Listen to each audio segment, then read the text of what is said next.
Viral hepatitis जो है एक मेजर हेल्थ प्रॉब्लम है डेवलपिंग और डेवलप्ड कंट्रीज़ की। और सिग्निफिकेंट प्रोग्रेस और एफर्ट्स किए गए हैं जल्दी रिकॉग्नाइज करने की और इन्फेक्टेड सब्जेक्ट्स को ट्रीट करने की। जो मेजर जो 5 नॉन पैथोजेनिक हेपेटोट्रोपिक वायरसेस हैं जो हेपेटाइटिस कॉज करते हैं, वो है hepatitis A, B, C, D and E viruses. और भी जो वायरसेस हैं जो कंपोनेंट है मल्टी सिस्टम डिजीज़ के जो हेपेटाइटिस कॉज करते हैं, जैसे herpes simplex virus 1, 2, 6A, 6B, cytomegalovirus, Epstein Barr virus, varicella zoster virus, HIV, rubella, measles, adenoviruses, adeno associated virus, enterovirus, parvovirus, B19, arboviruses, perhaps SARS COVID 2 virus. जो differential diagnosis और causes है hepatitis के, उसमें जो है infectious causes आ जाते हैं, जिसमें हेपेटोट्रोपिक वायरसेस जैसे कि HAV, BC, E, D, F, G virus, TT virus, non hepatitis A, E viruses.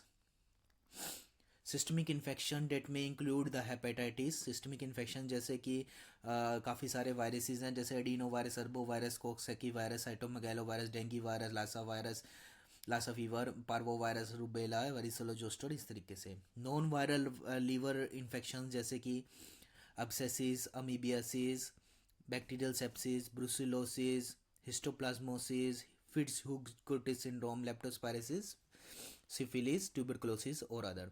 Auto immune और इन्फ्लेमेटरी कॉज में जैसे कि chronic autoimmune hepatitis, systemic lupus erythematosus, juvenile idiopathic arthritis, coeliac disease, haemophagocytic lymphohistiocytosis. और metabolic causes में जो है alpha 1 antitrypsin deficiency, glycogen storage disease, tyrosinaemia, Wilson disease और other.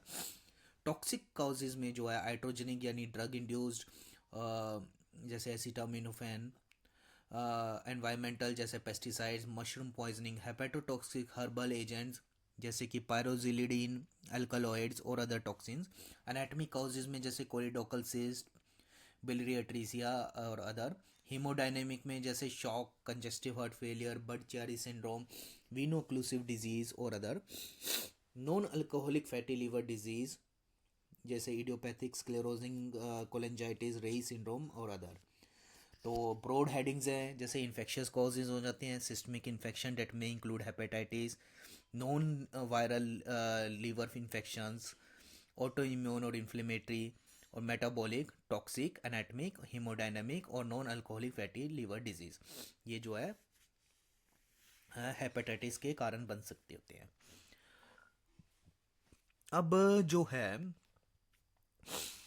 ज़्यादातर जो है एसिम्टोमेटिक होता है और नॉन स्पेसिफिक क्लिनिकल फीचर्स होती हैं जो कि सस्पिशन कर सकती हैं वायरल हेपेटाइटिस का, जैसे कि इक्टरस, क्लिनिकल इक्टरस विद येलो स्किन और म्यूकस मेम्ब्रेन्स। लीवर जो है एनलार्ज्ड होता है, टेंडर होता है पैल्पेशन पर और परकशन पर। स्प्लिनोमेगली और लिम्फेडिनोपैथी में बी प्रेजेंट। और clinical science of bleeding, Altered sensorium, hyper reflexia अगर आ जाते हैं तो ये जो है मतलब ब्लीडिंग, अल्टर्ड सेंसोरियम और हाइपर रिफ्लेक्सिया अगर आ जाते हैं तो ये दिखाता है कि एंसेफेलोपैथी या एक्यूट लीवर फेलियर हो सकता है। तो उनके लिए जो है इन्वेस्टिगेशंस और उस बारे में सोचना चाहिए। डिफरेंशियल डायग्नोसिस जो है हमने बता ही दिया कि जो अभी डिस्कस किया ही है।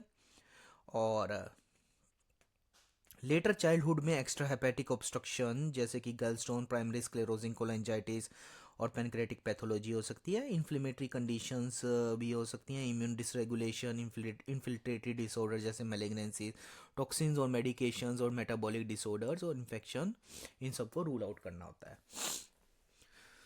तो बेसिकली जो है हेपेटाइटिस के बहुत सारे कॉजेज़ हैं। और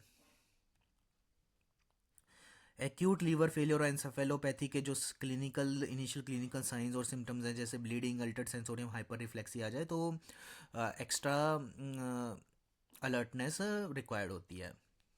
पैथोजेनेसिस में क्या है, डायरेक्ट साइटोपैथिक या इम्यून मेडिएटेड इंजरी होती है इसमें, जैसे कि एंटायर लीवर इन्वॉल्व होता है। नेक्रोसिस जो है सेंट्री लोबुलर एरियाज में होती है मोस्ट मार्क्ड।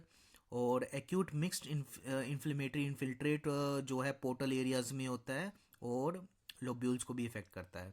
बैलून डिजनरेशन होती है, लोबुलर आर्किटेक्चर इंटैक्ट रहता है। नेक्रोसिस ऑफ सिंगल सेल्स और ग्रुप ऑफ पैरेनकाइमल सेल्स हो सकते हैं। फैटी चेंज कम होता है, रेयर होता है। बाइल डक्ट प्रोलिफरेशन होती है मगर बाइल डक्ट डैमेज नहीं होता। डिफ्यूज कफर सेल हाइपरप्लेजिया होता है साइनोसॉइड्स में, और जिएंट सेल्स प्रेजेंट हो सकते हैं।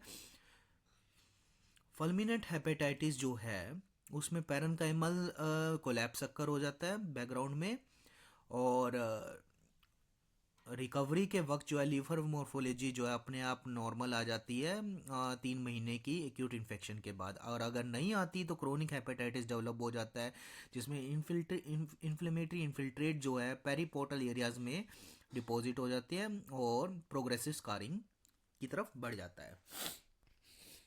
Common biochemical profiles in acute infectious phase.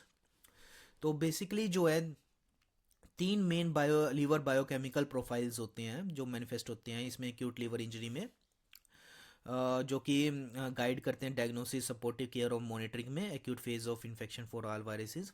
जैसे जो है साइटोपैथिक इंजरी फेज, और है कोलिस्टेटिक फेज, और एक अल्टर्ड सिंथेटिक फंक्शन।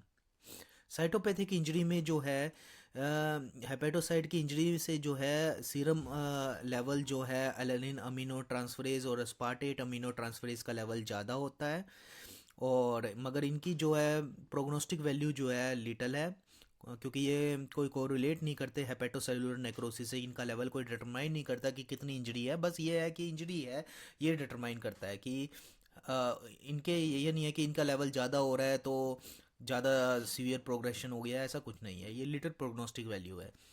और स्लो इम्प्रूवमेंट होती है सेवरल वीक्स के दौरान, मगर AST/ALT लेवल जो है रिकवरी में जो है लैग करते हैं सीरम बिलीरुबिन लेवल से। मतलब पहले सीरम बिलीरुबिन लेवल नॉर्मल होता है, फिर उसके बाद जो है AST/ALT लेवल्स नॉर्मल होने स्टार्ट होते हैं।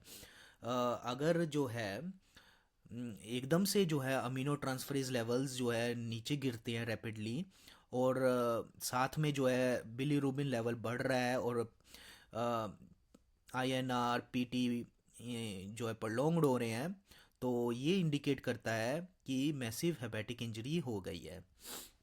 कोलिस्टेसिस में जो है कोलिस्टेटिक फेज में जो है, ये तो एक्यूट इंजरी का साइटोपैथिक इंजरी का फेज है।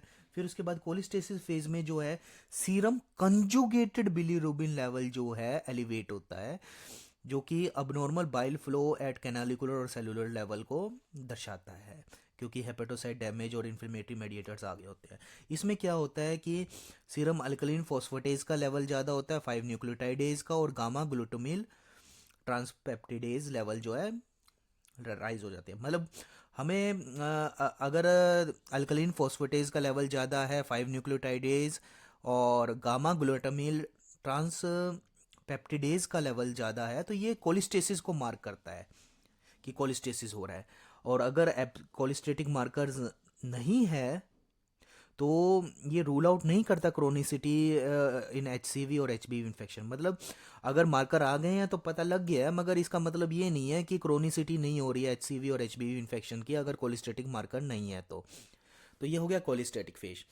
फिर आता है अल्टर्ड सिंथेटिक फंक्शन, जो कि एडवांस स्टेज में होता है एक तरीके से, जो कि दिखाता है कि ये इंपॉर्टेंट मार्कर है लीवर इंजरी के। सिंथेटिक फंक्शन जो है इसमें आ जाता है जैसे अबनॉर्मल प्रोटीन सिंथेसिस, जिसमें प्रोलॉन्ग्ड PT होगा, हाई INR होगा, लो सीरम अल्बुमिन लेवल्स होंगे, मेटाबॉलिक डिस्टर्बेंसेस जैसे कि hypoglycaemia, lactic acidosis, hyperammonaemia, poor clearance of medication dependent on liver function, altered sensorium, increase deep tendon reflexes. ये जो है अगर ये साइंस आ रहे हैं, सिंथेटिक फंक्शन भी अफेक्ट हो रहा है, तो ये जो है हेपेटिक एंसेफेलोपैथी की तरफ इशारा कर रहा होता है। तो इनके जो ये जो साइन और सिम्टम है, इनकी मॉनिटरिंग जरूरी है सीवियरिटी ऑफ डिजीज़ को फॉलोअप करने में और ट्रीटमेंट गाइडलाइन करने में।